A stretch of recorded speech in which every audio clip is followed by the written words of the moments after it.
प्रजा चाहे तो आपको राजा बना दे, जनता चाहे तो आपको रंक बना दे। जाकर के लोगों ने धरना प्रदर्शन कर दिया राजा सगर के यहाँ। राजा का कुछ जाना समझा नहीं। अरे भैया, मेरे शासन काल से, मेरे राजपाट से आप लोगों को कोई कष्ट है तो आपसे नहीं, लेकिन आपके पुत्र से कहो। असमंजस की मति दोहराई,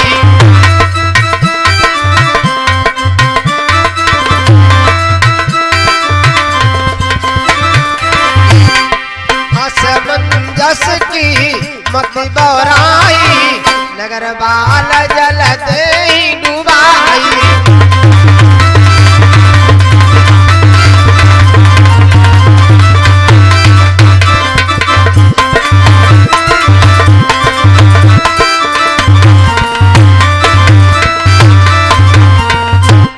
बस आपके पुत्र को आपके बाद में राजा बनना है, और जिसको राजा बनना है उसके ऐसे आचरण है, हम लोग क्या करेंगे? एक लोग कहावत कहते हैं, किस पर करो सिंगार पिया मोरे आंधर, तुमका ना कह दो। सोचने लगे गजब हो गया, इन्हीं को राजा बनना है, इन्हीं को सम्राट बनना है, इन्हीं को नरेश बनना है, और इनकी ऐसी करनी करतूत, इसका परिणाम क्या होगा? राजा ने मन में विचार किया, पुत्र हो, चाहे पड़ोसी हो, चाहे पत्नी हो, चाहे पैसा हो, यही हमारे जीवन के 4 पदार्थ मूल्यवान हैं। नंबर 1 पत्नी, नंबर 2 पुत्र, नंबर 3 पड़ोसी, नंबर 4 पैसा। और 4 में से यदि एक हमारे भविष्य को बिगाड़ रहा है तो उसको तुरंत त्याग देना चाहिए। राजा सगर मन में सोचने लगे, जिस राजा के राज्य में प्रजा को कष्ट हो, उस राजा को अंत में नरक मिलता है। जासुराज प्रिय प्रजा दुखारी,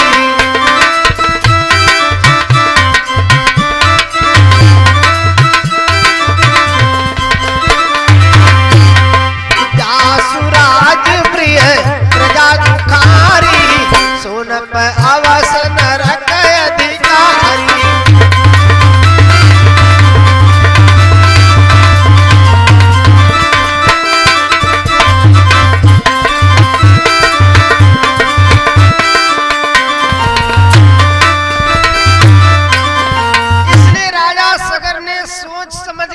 अकेला पुत्र है, लेकिन उसको तुरंत बुला करके राज्य से वंचित कर दिया।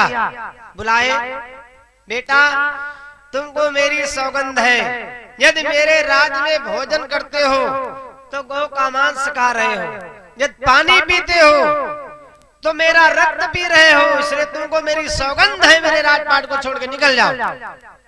आहा, उसकी पत्नी को 3 महीने का गर्भ है।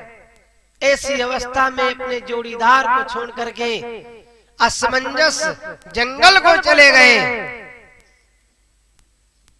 देखी अनीति सगर फटकारी, असमंजस को दीन निकारी। आजकल यदि लड़का कोई अपराध करता है, पड़ोसी शिकायत लेकर के माता पिता के पास में जाता है तो शिकायत पर ध्यान नहीं है, बच्चे पर ध्यान नहीं है। जो शिकायत लेकर के गया है, अरे फिर जाने क्या होगा उसके साथ में।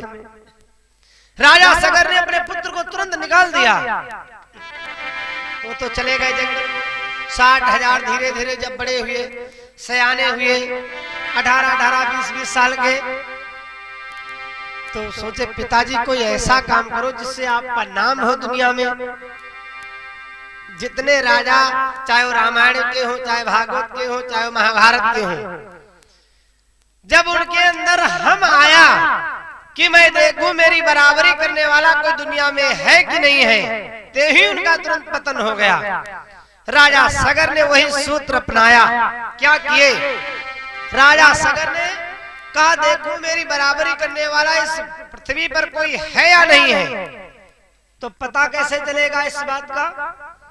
उसके लिए राजा सगर ने एक अश्वमेध यज्ञ की रचना किया। अश्वमेध यज्ञ में ये होता है, एक श्याम कर्ण का घोड़ा छोड़ा जाता है। उस घोड़े के गले में पत्र लिख करके बांध दिया जाता है। आगे आगे घोड़ा और पीछे से सेना। उस घोड़े के गले में पत्र लिखा है, जहां तक ये घोड़ा जाएगा वहां तक मेरा राज्य होगा। जो इस बात को स्वीकार करेगा वो मुझको कर देगा, जो इस बात को नहीं स्वीकार करेगा वो मुझसे युद्ध करेगा। यदि वो युद्ध में हारता है तो मेरे अधीन रहता है, युद्ध में जीतता है तो वो स्वतंत्र होता है। राजा सगर ने यज्ञ का आयोजन किया। अश्वमेध घमक सगर रचाया,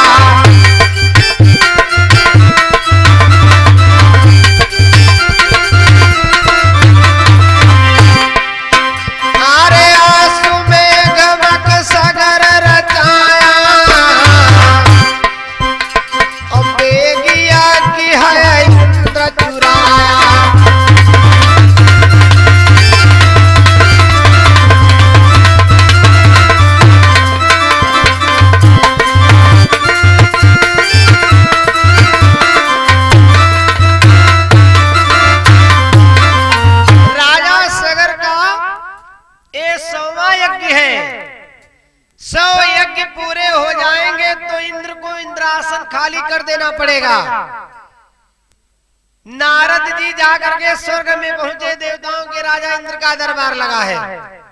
समाचार नारद कहो, राजा इंद्र का दरबार लगा है। दरबार में देवराज इंद्र बैठे, नारद जाकर के पहुंचे। नारायण नारायण, आइए देवर्षि नारद, आइए, आपका स्वागत है। स्वागत सम्मान के साथ में इंद्र ने नारद को विराजमान किया। तो नारद ने कहा, भैया इतना मेरे पास समय नहीं है, तुम्हारे लिए एक बड़ी अशुभ सूचना। इंद्र कहने लगे, बाबा कभी कभी शुभ सूचना भी सुना दिया करो। बोले, शुभ नहीं अशुभ है। क्या है? राजा सगर का यदि ये अश्वमेध यज्ञ पूरा हो गया तो नंबर 1 तुमको इंद्रासन से वंचित कर दिया जाएगा। अब जिस नेता की कुर्सी जाने का डर हो तो वो तमाम नई योजनाएं, नए नए जनता को लाभ, ये पेंशन, वो आवास, वो शौचालय, वो इंतजाम, वो व्यवस्था, कुर्सी कोई चाहता मेरी चली जाए। इंद्र ने कहा, बाबा फिर मेरी कुर्सी बचे कैसे? कहा, कुर्सी बचने का एक ही तरीका है। वो क्या है? ये राजा सगर का सवा यज्ञ पूर्ण न होने पाए, इसमें बाधा डाल दो, इसमें बाधक बन जाओ। तो हम कैसे, उनके 60,000 पुत्र हैं, लड़कर के तो जीतेंगे नहीं। एक से एक भयानक शरीर वाले, एक से एक विशाल योद्धा, तो कोई उपाय बताइए। अरे कहा, सुनो, जुआ, युद्ध, व्यापार, ये सब होता है छल बल का। राजनीति, कूटनीति, ये सब कुछ करना चाहिए, तभी कुर्सी बचेगी। इंद्र ने कहा, बात तुमने सही कहा। देवताओं के राजा इंद्र वहां से चले और इधर घोड़ा छोड़ दिया गया। आगे आगे घोड़ा, पीछे से 60,000 पुत्र और उसके पीछे तमाम चतुरंगिनी सेना। भैया घोड़ा धीरे धीरे पूरे पृथ्वी का चक्कर लगा करके घूम रहा, किसी राजा की हिम्मत नहीं जो पकड़े। तो जब घनघोर जंगल में जाकर के वही घोड़ा पहुंचता है, इंद्र आए और उस घोड़े को पकड़ लिए और घोड़े पर सवार हुए, लगाए चाबुक।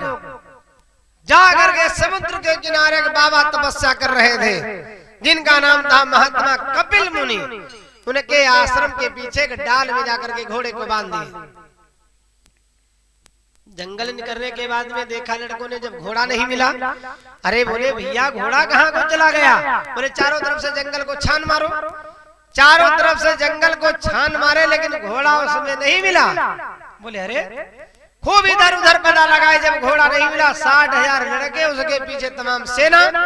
बोले, ऐसा करो, जैसे पृथ्वी गिलावा नहीं किसान बनाता है, उसी प्रकार से खोदना शुरू किए। कैसे? पूरब से पश्चिम दिशा आए,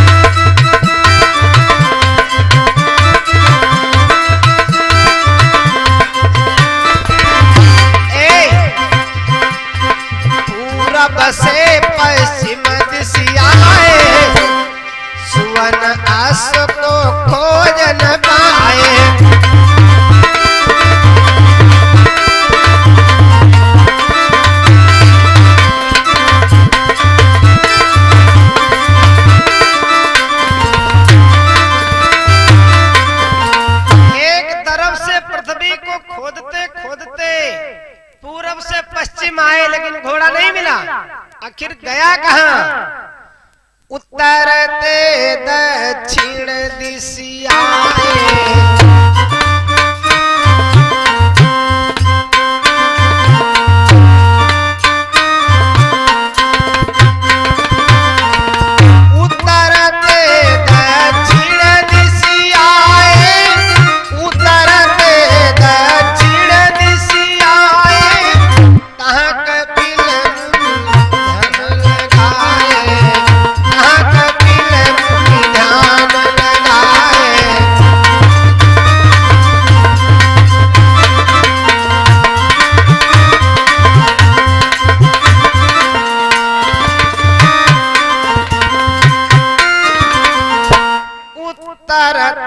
दक्षिण दिशियाए, और कहाँ कपिल मुनि ध्यान लगाए।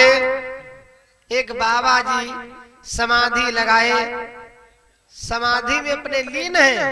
और वास्तव में बात यह सत्य है कि बाबा को नहीं मालूम हमारे आश्रम में क्या आ गया, क्या रख दिया गया। लड़के आए, देखे बाबा के आश्रम के पीछे घोड़ा बंधा है।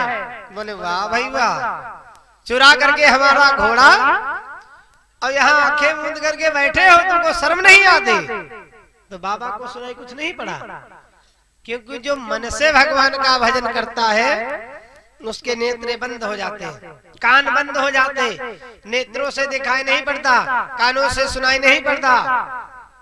पूजा पाठ करते समय में, और यदि पूजा पाठ करते समय में तुमको इनकी बात उनकी बात उनकी बात उनकी बात सुनाई पड़े, तो समझ लो पूजा में हमारा मन नहीं लगा। ना ना ना, जिसका पूजा में मन होगा उसको इधर उधर की बात सुनाई नहीं पड़ेगी। ये है मेरी पहचान।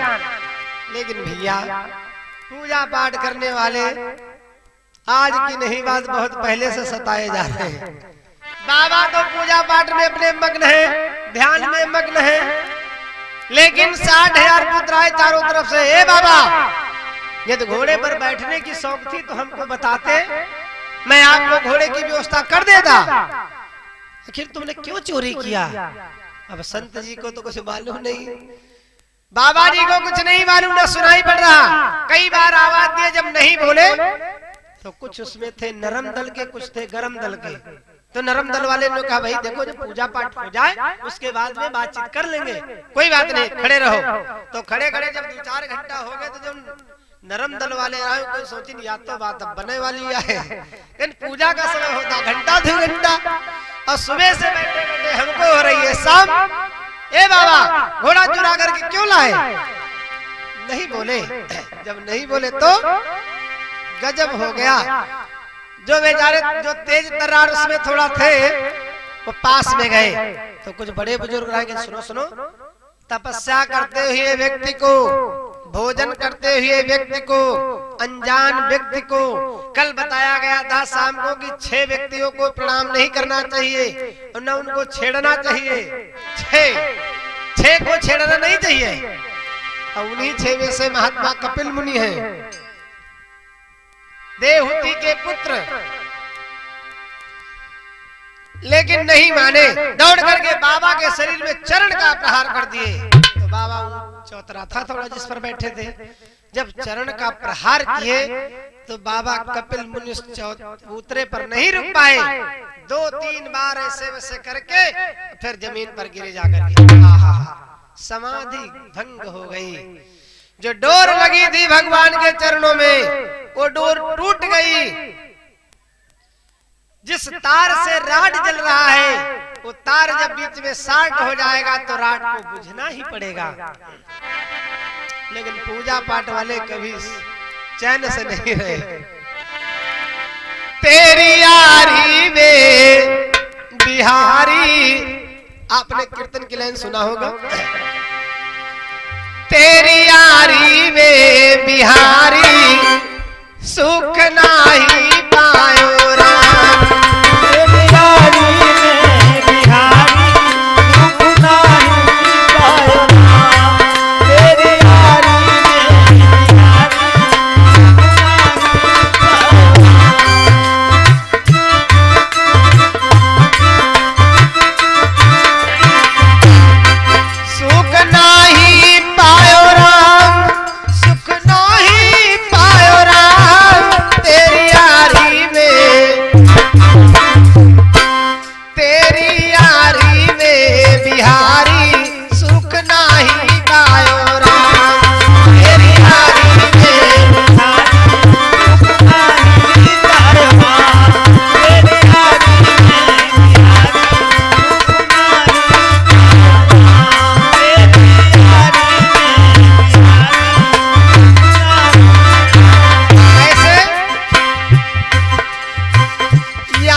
यारी करी तो से हरिश्चंद्र ने, यारी करी तो से हरिश्चंद्र ने। बात क्या बनी? पानी डोम घर भराई दियो राम तेरी यारी में, तेरी यारी में बिहारी सुख नाही पायो राम। तेरी यारी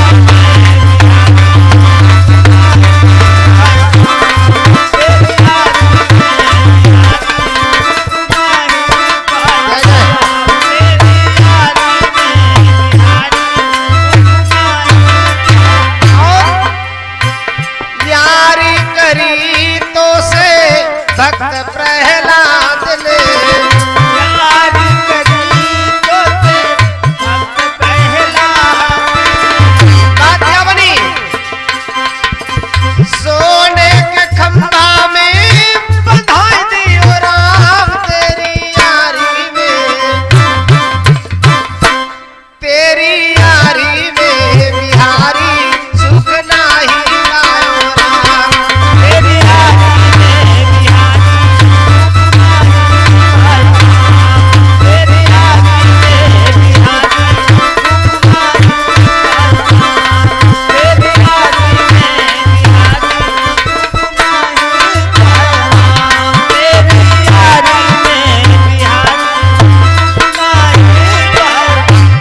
सुख नाही पायो राम, सुख नाही पायो राम तेरी यारी में, तेरी यारी में बिहारी सुख नाही पायो राम। तेरी यारी में बिहारी तेरी यारी में बिहारी और यारी करी तो से द्रपद सुतान, यारी करी तो से द्रौपदी सुतान। यारी करी तो से द्रौपदी सुतान। बीच सभा में रुलाई दियो राम तेरी यारी में, तेरी यारी में बिहारी सुख नाही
समाधि खंडित हो गई। कहे कुछ नहीं नाना, मुख से कुछ नहीं बोले, सिर्फ बाबा ने अपने नेत्रों को खोल करके देख लिया। आहा, गजब हो गया। बाबा कपिल मुनि ने अपने नेत्रों को खोल करके जो ही देखा, राजा सगर के 60,000 पुत्र उसी जगह जल करके खाक हो गए। गजब हो गया। अब तो कोई पता बताने वाला नहीं रहा राजा को।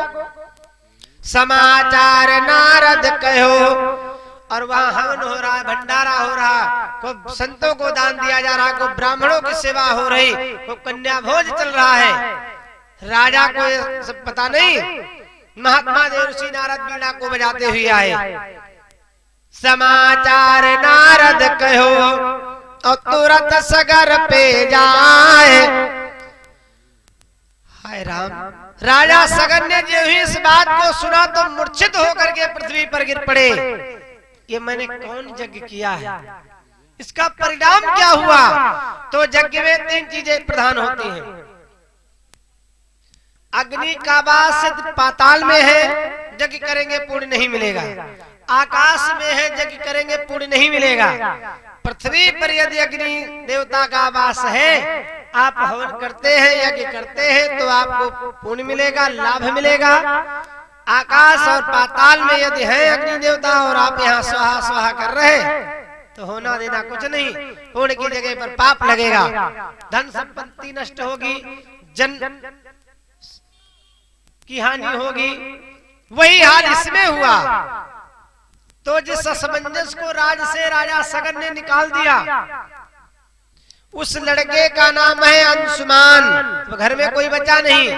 बोले बेटा देखो जाकर के तुम्हारे चाचा लोग कहाँ भस्म पड़े। अंशुमान बेचारे रोते धोते आए, बाबा कपिल मुनि के आश्रम पे साष्टांग प्रणाम किए। गुरुदेव मेरे चाचा लोगों से जो गलती हुई है उसको माफ कर दीजिए, और ये बताइए हमारे चाचा लोगों की आत्मा को शांति कैसे मिलेगी? जब हम लोग आप लोग मुर्दे को जला करके खाक कर देते हैं, उसके बाद स्नान करते हैं और एक बाल्टी में पानी उसी में तिल डाल करके तिलांजलि देते हैं। आए अपने चाचा लोगों को तिलांजलि देने लगे। अब 1, 2, 10, 20 हजार 2,000 हो तो तिलांजलि दे देंगे। 60,000 हजार लोगों को तिलांजलि देना है? नहीं नहीं नहीं, ऐसा नहीं हो पाएगा। खोजत गयो कपिल पहाई, चाचन पड़ी भस्म तह पाई। तो सोचने लगे तिलांजलि दे दो अपने चाचा लोगों को। तब तक गरुड़ जी आ गए। नहीं नहीं नहीं, ऐसे तिलांजलि इनकी नहीं हो पाएगी। चलो पहले बाबा के पास में, जिन्होंने तुम्हारे चाचा लोगों को जला करके भस्म किया है। पास में जाकर के पहुंचे, प्रणाम किए। मैं उसी अभागे कुल का हूँ जिन्होंने आपका अपराध किया और आपके क्रोधाग्नि में जल करके भस्म हो गए। देखो, अस्त्र का शस्त्र का मारा हुआ व्यक्ति बच जाएगा, लेकिन यदि आपके ऊपर किसी संत ने क्रोध कर दिया है, किसी सती का क्रोध है और किसी वास्तव में अच्छे ब्राह्मण का क्रोध है, तो आप बच नहीं पाएंगे। चरणों में प्रणाम किए, उपाय बताइए जिससे हमारे चाचा लोगों का उद्धार हो जाए। घोड़े को दे दीजिए जिससे हम घर में जाकर के निशानी दिखाएंगे। बाबा को प्रणाम किए, घोड़ा मान करके घर में आए। राजा सगर और 60,000 रानियां उन लड़कों की जो भस्म हो गए। गजब हो गया। घोड़े को देखा, दौड़ करके आई, बिलक बिलक करके रोने लगी। राजन, प्राणपति वे हमारे प्राण प्यारे कहाँ, हमारे प्राण प्यारे कहाँ, प्राणपति हो हमारे प्राण प्यारे कहाँ, प्राणपति हो हमारे प्राणपति वे हमारे प्राण प्यारे कहाँ, जलनिधि में डूबी के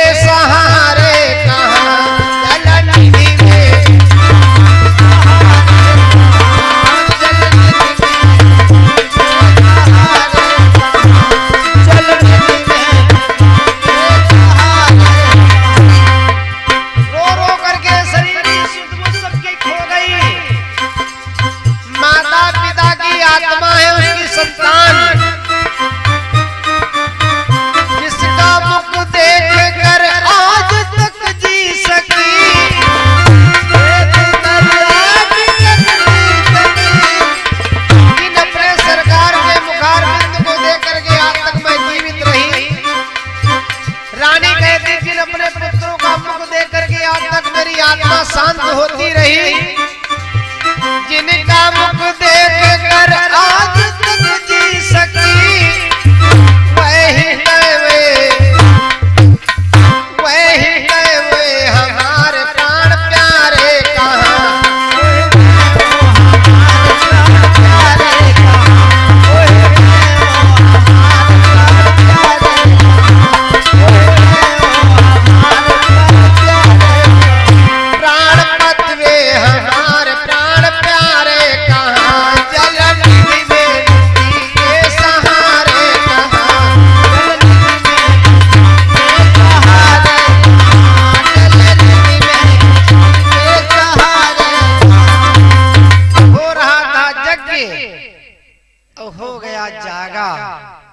गजब हो गया भैया। 60,000 पुत्र जब भस्म हो गए, राजा सगर सोचने लगे पुत्रों की आत्मा को शांति कैसे मिले। पुरोहित ने बताया, राजन यदि गंगा जी पृथ्वी पर आ जाए तो तुम्हारे 60,000 पुत्रों का तर्पण हो सकता है, तिलांजलि हो सकती है। वाह। राजा सगर ने कहा, फिर पिता मैं हूं, उनको तिलांजलि कैसे मिले। तो राजा सगर ने अपने पोते को राजा बना दिया। कैसे? सगर राज नाती कहाँ दीना,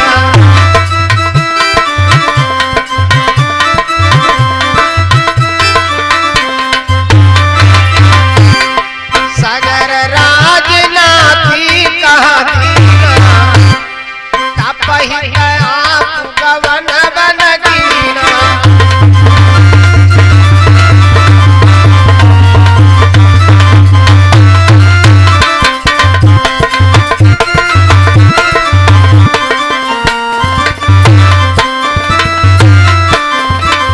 राजा तो पुत्र को बनना चाहिए था, उस पुत्र को तो राज से विहीन कर दिए, निकाल दिए। 60,000 जल करके भस्म हो गए। लड़कों का नंबर कट गया, लेकिन पोते को राजा बनाए, जिसका नाम है अंशुमान। राजा सगर जंगल में आए, गंगा मैया को पृथ्वी पर लाने के लिए तपस्या करने लगे।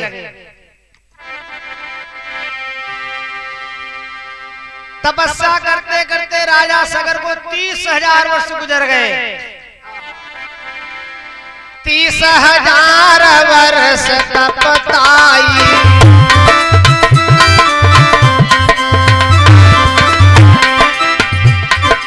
एक 2,000 वर्ष नहीं, 30,000 वर्ष तक। 30,000 वर्ष तपताई, पहुंचे सगर स्वर्ग में जाई।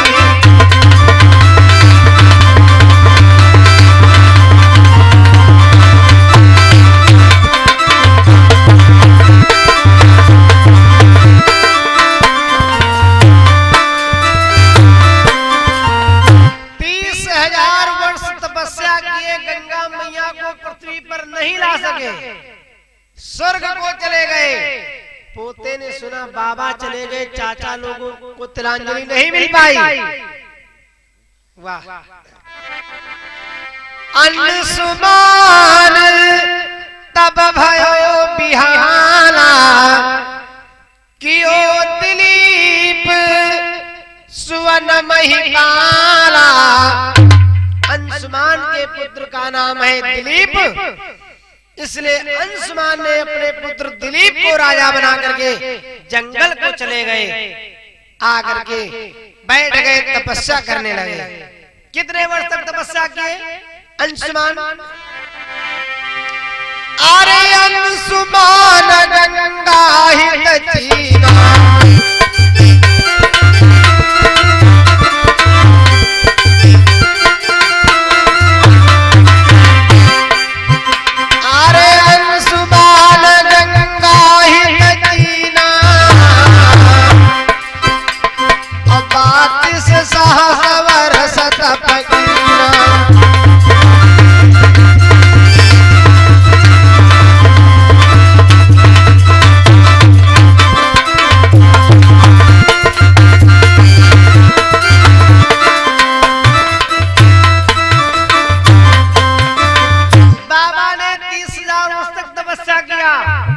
पोते ने 32,000 वर्ष तक तपस्या किया, शरीर छूट गया, स्वर्ग को चले गए, लेकिन गंगा को पृथ्वी पर नहीं ला पाए।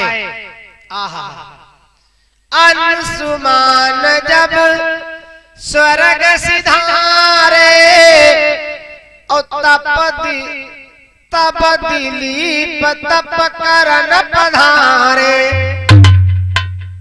2 पीढ़ियां जा चुकी, एक ने 30,000 वर्ष तपस्या किया, एक ने 32,000, 62,000 वर्ष तपस्या किए, दोनों मिलकर के गंगा को पृथ्वी पर नहीं ला पाए।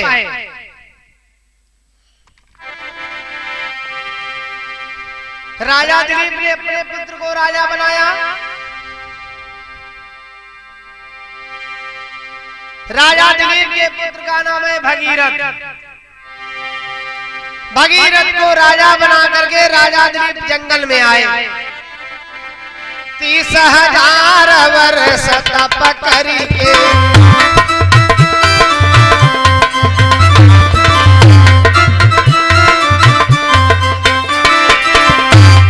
तीसरी पीढ़ी का नंबर है। 30,000 वर्ष तप करके उपदिलीप बने सुरपुर के।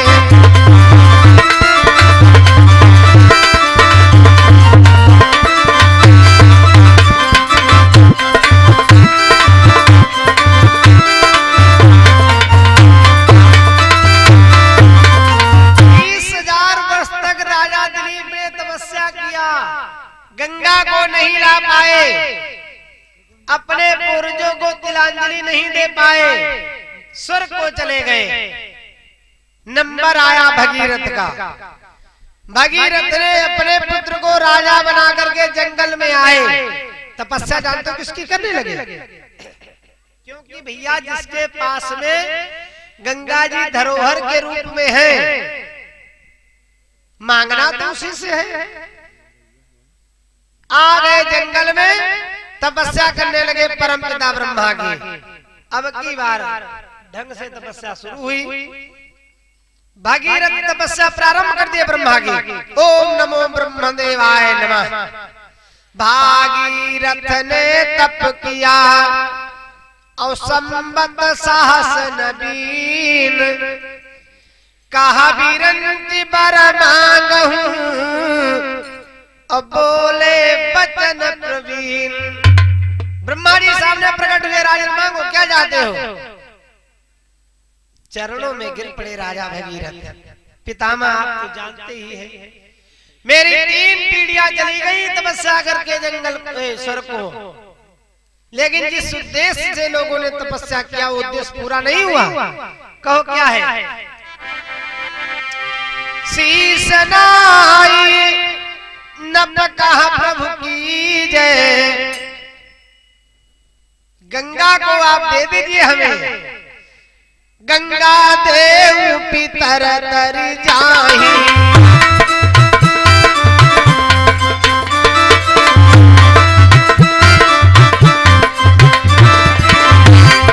गंगा देव पितर तर जाहि, कहा विरंचित दीनी सकनाहि।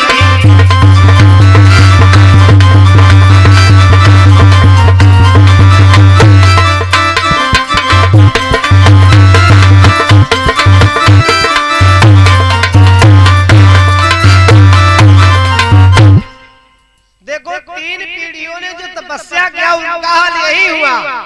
जैसे आप मेडिकल स्टोर पर पहुंच जाओ और मेडिकल स्टोर से पूछो भैया बर्फी का रेट है तुम्हारे यहाँ, तो क्या मेडिकल स्टोर पर बर्फी मिलती है? कहाँ मिलेगी? या फिर आप किसी मीठा की दुकान पर पहुंच जाइए और उससे कहिए भैया बुखार बहुत तेज है, टेरामाइसिन एक इंजेक्शन हमको चाहिए, तो क्या टेरामाइसिन इंजेक्शन मीठा की दुकान पर मिलता है? नहीं नहीं नहीं। इसी उद्देश्य से 3 पीढ़ियां चली गई स्वर्ग को, लेकिन गंगा जी नहीं आ पाए। भगीरथ ने पितामह ब्रह्मा की तपस्या किया। ब्रह्मा जी सामने प्रकट हुए, मांगो क्या चाहिए? गंगा देहु पितर तर जाहि, कहा बिरंचि दीनी सकनाहि। ब्रह्मा जी ने कहा एवं मस्तु, लेकिन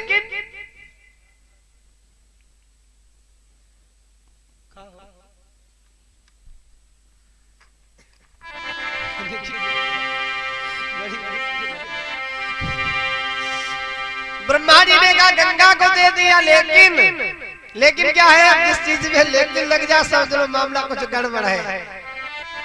गंगा जी को हम छोड़ तो देंगे, लेकिन गंगा जी को रोकेगा कौन?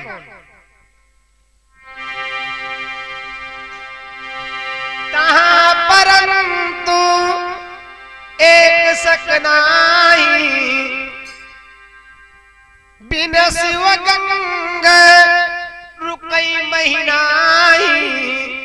यदि गंगा को मैं छोड़ दूंगा तो गंगा में इतना तेज वेग है कि ये पृथ्वी रसातल को चली जाएगी। तो बोले फिर पितामह हम क्या करें? इसके लिए तुमको भोले बाबा को प्रसन्न करना होगा। भोले बाबा यदि चाह जाएंगे तो गंगा जी पृथ्वी पर जा सकती हैं। भागीरथ ने भोले बाबा की तपस्या करना शुरू कर दिया। दाहिने पैर के अंगूठे के बल पर पितामह ब्रह्मा खड़े हुए। पग अंगुष्ठ शंकर बल ध्याना,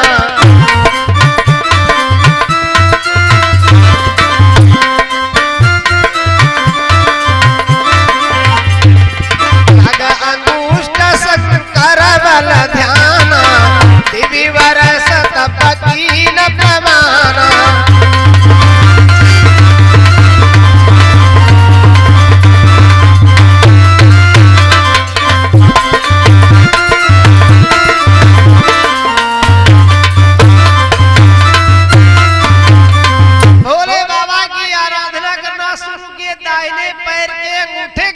खड़े हुए दोनों भुजाएं ऊपर को उठाए, ओम नमः शिवाय। भोलेनाथ प्रकट हुए। मांगो राजन, क्या तुम्हारी इच्छा है? क्या बोले भगीरथ? शीश नाई नब कहा प्रभु की जय, गंगानाथ शीश धर लीजिए। बड़ा कठिन काम है। गंगा मैया पार्वती की सगी बहन है और अपने पत्नी की बहन को सर के ऊपर बिठा लेना कोई छोटी बात है? बोलो किससे हो पाएगा ये काम? कोई से ना। मोटरसाइकिल पर सब बिठा सकते हैं, लेकिन भैया सर के ऊपर किसी के बस की बात नहीं। लेकिन जीव और शिव में बस इतना ही फर्क है। जीव जो करता है वो अपने लिए करता है, शिव जो करते हैं वो संसार के हित के लिए करते हैं। भोले बाबा सोचने लगे कोई बात नहीं, पार्वती जी से है बड़ी तो क्या करना है, लेकिन अब संसार के हित के लिए जब मैंने हलाहल पी लिया, जब संसार के हित के लिए मैंने एक बार विष का पान कर लिया है, तो आज मृतलोक के कल्याण के लिए पार्वती की बहन गंगा को सर के ऊपर बिठाना पड़ेगा। तो भोले बाबा इनकार नहीं करेंगे, इसीलिए उनको कहा गया है भोले। जिन्होंने अमृत पिया वो देव ही रहे, और जिन्होंने विष का पान किया वो महादेव हो गए। बस जीव और शिव में फर्क कितने हैं। बोले कोई बात नहीं, जैसा तुम कहते हो वैसे हम करेंगे। गिरि नंदिनी धरई हम शीशा, ब्रह्मा से कह दो गंगा को छोड़े। भागीरथ गए ब्रह्मा के पास में, पितामह गंगा को छोड़िए। पितामह ब्रह्मा ने अपने कमंडल से गंगा को छोड़ दिया। आगे आगे भगीरथ और पीछे से गंगा चल पड़ी। गंगा जी जब वहां से चली तो पर्वत पहाड़ सब इतना तेज वेग है कि उसी में टक्कर लगती तो टूट करके बहने लगे। गंगा जी वहां से जब चली तो भोले बाबा के जटाओं में आकर के उलझी। भोले बाबा ने अपनी जटाओं को खोल दिया। गंगा जी को मार्ग ही ढूंढने पर नहीं मिला किधर को जाएं। कितने दिन भोले बाबा के जटाओं में उलझी रही गंगा जी? द्वादश बरस शंभु सन गंगा,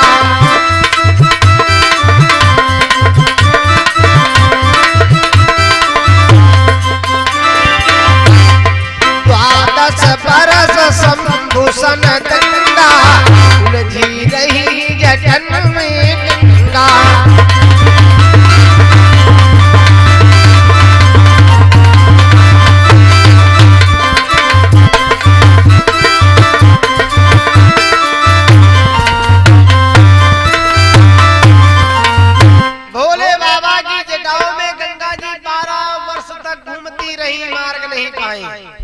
अंत में भगीरथ ने बड़ा प्रार्थना किया, अनुनय विनय किया, गंगा जी को छोड़ दीजिए। तो भोले बाबा ने थोड़ा जटाओं को अपना समेटा, वहां से गंगा जी चली तो 7 धाराएं उसमें से निकली। सबसे छोटी वाली तुम्हारे मृतलोक की तरफ चली, आकर के बिंदु सरोवर में समा गई। बड़ी मुश्किल से वहां से निकाल पाए भगीरथ। गंगा ने बाजी लगाया, जो मेरे वेग को सह लेगा उसी के साथ मैं शादी करूंगी। आकर के हिमालय पर्वत में गंगा जी टकरा गई, मार्ग नहीं मिल रहा है।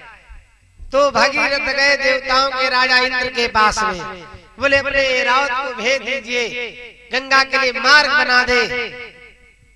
जिस कार्य के लिए हमने तपस्या किया वो मेरा कार्य पूरा हो जाएगा। इंद्र ने कहा भाई एरावत के पास में जाइए। एरावत के पास में भगीरथ गए तो एरावत जानते हो क्या कहने लगा, भाई ऐसे नहीं, कुछ पाने के लिए कुछ खोना पड़ता है। गंगा जी से कहे तो यदि मेरे साथ शादी कर ले तो मैं पहाड़ को तोड़ सकता हूँ। भगीरथ ने कहा ये तो मेरे बस की बात नहीं, तो गंगा जी जान सकते। भगीरथ ने गंगा जी से बताया। गंगा जी ने कहा यदि एरावत मेरी एक ठोकर रोक लेगा तो मैं एरावत के साथ शादी करूंगा। इस शर्त पर एरावत ने आकर के पहाड़ को तो तोड़ दिया। गंगा जी ने कहा खड़े हो सामने। गंगा जी चली अपने वेग में। एरावत उसी एक थपेड़ में 4-5 कले खा करके इधर उधर बहने लगा। नहीं नहीं नहीं मैया, मैं आपको पहचान नहीं पाया, मैं जीव हूँ, आप देवी हैं, इसलिए मुझको माफ कर दीजिए। फिर गंगा जी आगे की बड़ी इस बात को एक सियार सुन रहा था,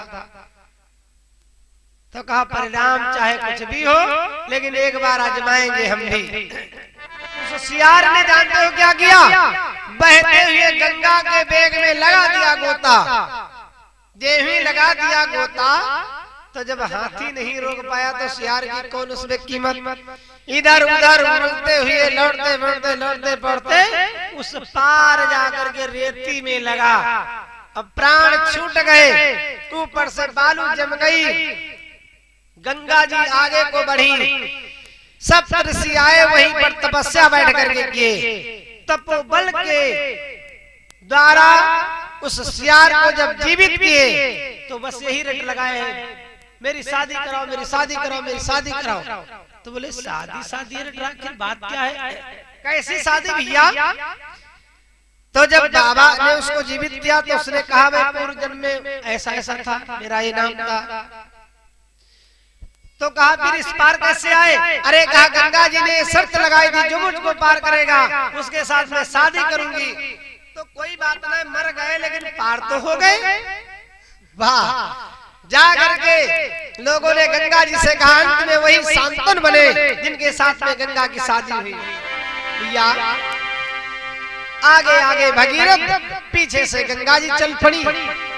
आकर के पहुंचती है, महात्मा जी यज्ञ कर रहे थे जहानवीर से। उनके यज्ञ का सामान जो कुछ था सब बहा करके चली। बाबा को आया क्रोध और गंगा जी को ऐसे पकड़े, ऐसे पान कर गए। भगीरथ ने पीछे मुड़ करके देखा, सब खेल खत्म। बाबा से बोले बाबा मेरे 60,000 पूर्वज नरक में पड़े हैं, गंगा जी को छोड़ दीजिए। बाबा को आई दया, दाहिनी जन को ऐसे फाड़ दिए। जान से गंगा जी प्रकट हो गई। तब से नाम पड़ा गंगा जी का जाह्नवी गंगा। आगे आए तो एक गौ ने पी लिया। बड़ा अनुनय विनय करने पर भागीरथ को फिर गंगा गौ के मुख से निकली है। आप जब जाएंगे 4 धाम की यात्रा तो गौ मुख में जाइएगा, गंगा मैया गौ के मुख से निकली हुई है। आगे बढ़े, आगे आगे राजा भगीरथ पीछे से गंगा हरिद्वार में पृथ्वी पर उतरी। हरिद्वार होते हुए इधर कानपुर होते हुए इलाहाबाद होते हुए जाकर के गंगा सागर में पहुंचे। बोलिए भक्त और भगवान की। राजा सागर के 60,000 पुत्रों को वैकुंठ हो गया। राम जी सुना रहे हैं, विश्वामित्र जी राम को सुना रहे हैं। राम जी गादी सुन सब कथा सुनाई,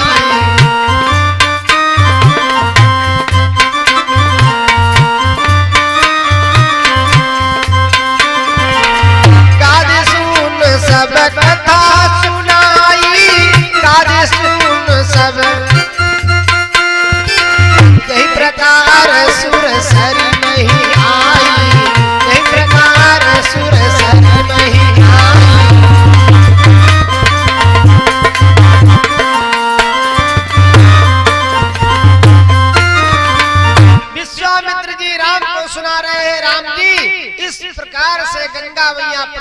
आई।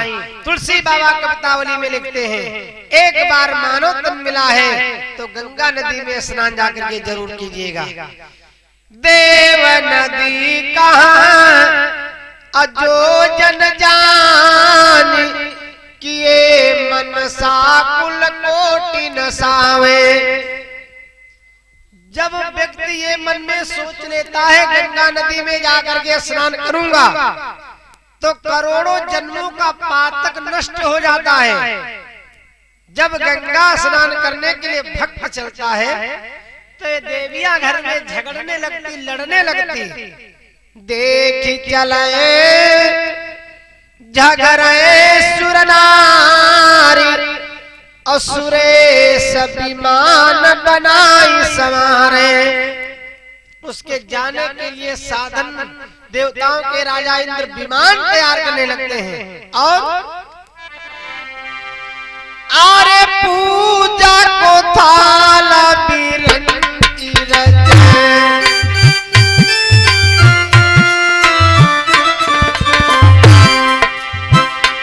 आरे पूजा को थाला बिरंती रचे, तुलसी जे महात्म जाननी हारे तुलसी।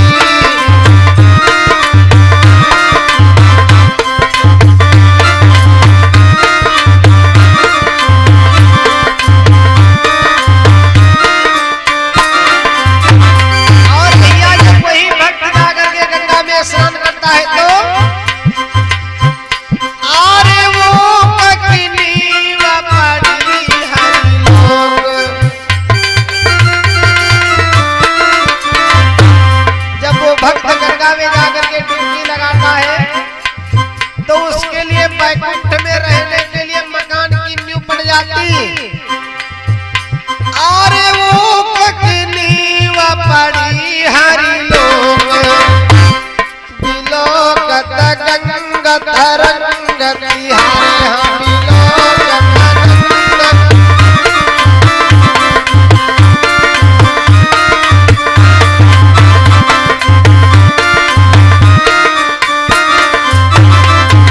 हम ये है गंगा का महत्व। गंगा गंगा जो कहे और 100 योजन से दीन, 100 योजन से जो दीन दुखी गंगा गंगा कहता है, और तारा ही पाप कल्याण हो, और 100 कुल तारा ही प्रवीण। 100 पीढ़ियां उसकी नरक से निकल करके स्वर्ग चली जाती। ऐसी है देव नदी गंगा। एक बार जाकर के गंगा नदी में इसलिए स्नान जरूर कीजिएगा। प्रेम से बोले भक्त और भगवान की